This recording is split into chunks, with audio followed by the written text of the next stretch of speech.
Welcome to week 5 of the legislative session. It is day 32, which means that we are more than halfway through. Now, while many people are celebrating because bills have died, So many things to celebrate! and that gives people who are tracking bills fewer bills to track, this might also be the time when you're asking yourself, why are bills that have at least support of the majority party, and some have bipartisan support, dying at such a rapid rate? Did the legislator get infected by a virus that is killing healthy bills?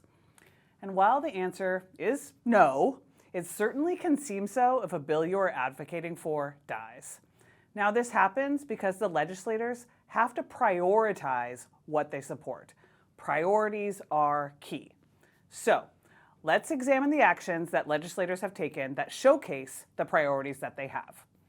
As you remember, last week on January 31st was the policy cutoff in the House of Origin. Many bills died there, but our 3 bills stayed alive. However, Monday, February 5th was yet another cutoff. They keep coming quick. Bills had to make it out of the fiscal committees and needed to be scheduled for a second reading on the floor of the House of Origin. The first reading, if you remember, was when the bill was introduced back on day 1, 31 days ago. And one of our bills did not make it out of the fiscal committee, despite the hard work being done by the sponsor to achieve bipartisan support. And that was our little critter bill, the Beaver Bill, Senate Bill 5846. It was referred to the Senate Ways and Means Committee, the fiscal committee, but it was never scheduled for a hearing there. Now, what that means is the chair of that committee, Chair Robinson, did not schedule it for that hearing. As you heard last week from Marissa, Senator Robinson has publicly stated that there's not a lot of room in the budget for new spending. And so we have to assume that there was not enough room in the budget for this particular piece of legislation, as it did call for about $1.2 million over the next biennium and $4.4 million over the next 4 years. So it was clearly not a priority this year. Now, does this mean that this piece of legislation will never get passed? Well, it means it's not going to get passed this year. But it's important to remember that most pieces of legislation take many years to get passed. And this year was the first year that the Beaver Bill had been talked about in the state legislature. Of course, it's been talked about other places, but it was only introduced in the state legislature this year. So it's certainly possible that Senator Solomon will introduce it again next year, but it'll probably be with changes due to stakeholder input that he's going to gather over the interim. So we'll have to wait and see till next year. If you're passionate about the livelihood of beavers in our state, contacting Senator Solomon over the interim would be a great way to showcase that advocacy. And now on to Senate Bill 5884, the Environmental Crimes Bill. Well, on Friday, February 1st, it did receive a vote on the Senate floor, passing with a vote of 31 yeas and 18 nays. There was a short debate over an amendment raised on the floor by Senator McEwen, which was ultimately not adopted. This week, I was lucky enough to talk with Senator Trudeau, the prime sponsor of the bill, about her reasons for supporting the bill, the floor debate, and her thoughts about the bill's future. You can watch that interview below in the feed. As she is a lawyer as well as a legislator, she explains the nuances of the legal term of restitution in clear, easy language to understand. I hope you enjoy it. Now, 5884 has been assigned to the House Environment and Energy Committee, that's the other chamber, and it has until February 21st to have a public hearing and an executive session in that committee.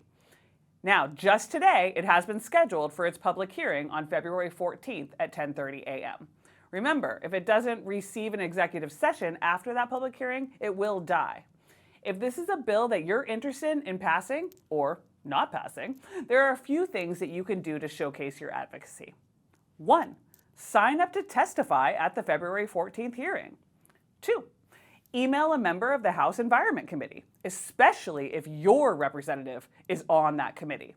And number 3, after February 14th and before February 21st, email the chair of the Environment Committee to encourage her to put it on the calendar for executive session. All of these things would show your enthusiasm, or lack thereof, for the piece of legislation.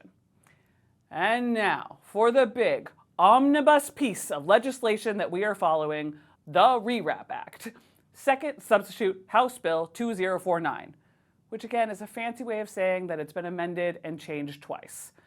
After the Second Substitute House Bill has been amended and changed twice, it is now 108 pages long. As Marissa told us last week, this piece of legislation is a high priority topic for the governor, so there is a lot of Democratic political support behind it. But there are also many people speaking out in opposition. In fact, when I was at the public hearing in the Appropriations Committee last Thursday, there were more people there testifying against it than there were for it.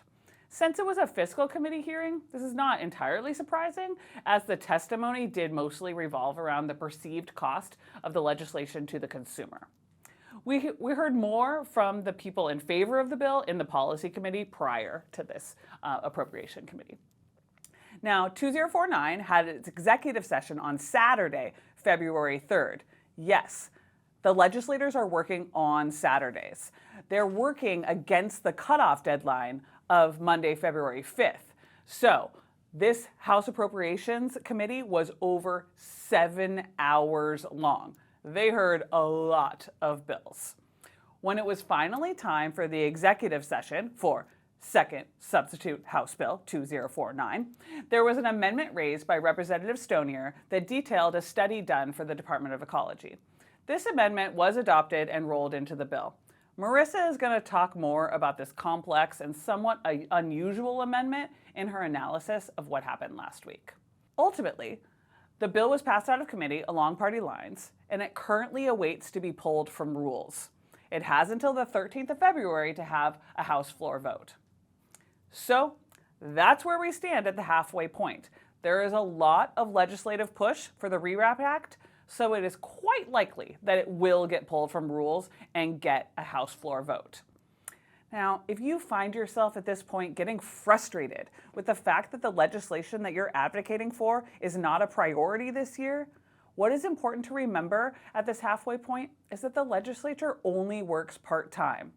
Although they are working at least 12-hour days during these 60 days, but a part-time legislature can only pass so many bills into law. So if something that you're passionate about did not pass this session, it already died, please don't lose hope. You can continue your advocacy during the interim. That's when the legislature is not in session. There's a lot more time there. And advocate to get your legislation back on the schedule for next year. Next year is a long session. You have 105 days, so more bills will actually be considered. Come back next week where things keep on moving along in the state legislature. Sign up to testify. Email your legislators. See you then.